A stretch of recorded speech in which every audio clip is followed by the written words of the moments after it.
ایک مرتبہ مولا علی کی پنڈلی میں تیر لگ گیا. آپ بہت زبردست بہادر تھے، لڑائی جنگ میں شرکت کرتے تھے، غزوے میں شرکت کرتے تھے، تو آپ کی پنڈلی سے تیر نکالا نہیں جا سکتا تھا. تو آپ کے صاحبزادہ امام حسن مجتبیٰ نے کہا کہ آپ ایسا کریں کہ اس زمانے میں تو بے ہوشی والا معاملہ تو تھا نہیں، سن کرنے والا یہ بڑی نعمت ہے اللہ کی. یہ زخم لگ جائے، آپریشن ہو جاتا ہے، بندے کو پتہ ہی نہیں چلتا. اس زمانے میں تو وداؤٹ آپ سوچیں کہ کسی جگہ کو سن کیے بغیر اگر تیر نکالنا ہے یا جناب کوئی آپریشن کرنا ہے تو کتنا تکلیف کا باعث ہوگا.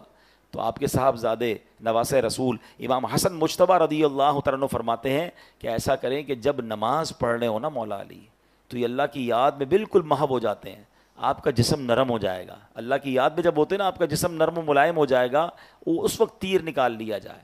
اور ایسا ہی ہوا کہ امام صاحب نے مولا علی نے جب نماز شروع کی نا تو جو طبیب تھے، ڈاکٹرز تھے، وہ قریب آئے اور نماز کی حالت میں وہ تیر نکالا. وہ تیر جو نکلتا ہی نہیں تھا، مولا علی کو پتہ بھی نہیں چلا. آپ نے پوری نماز ادا کی، ایسی اللہ کی یاد میں گم ہو کر نماز پڑھتے تھے. جب نماز پڑھ کے فارغ ہوئے تو لوگوں نے کہا کہ حضور اب اپنی نماز دہرا لیجئے، آپ کی پنڈلی سے خون نکل رہا ہے. آپ نے حیرانی سے کہا یہ کب ہوا؟ مجھے تو پتہ ہی نہیں چلا کہ تم نے نماز کے دوران وہ تیر بھی نکال لیا ہے.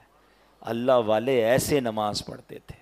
آج ہماری نمازوں کا عالم کیا؟ ہم نماز پڑھیں تو ہمیں تو یہ پتہ ہی نہیں ہوتا. کبھی ٹیسٹ کیا کریں اپنا. امام صاحب سلام پھیرے نا، شاید آج ہو سکتا ہے میں کہہ رہا ہوں تو اب یاد کر لیں گے، ورنہ جب بھی نماز سے فارغ ہوں اپنے آپ سے ایک سوال کریں کہ آج امام صاحب نے نماز میں پڑھا سورت کون سی پڑھی تھی؟ تو سلام پھیرتے ہی یاد نہیں ہوتا. بات کی تو بات کی بات ہے. یہ ہمارا حال ہے، ہمارا دماغ کہیں اور ہوتا ہے.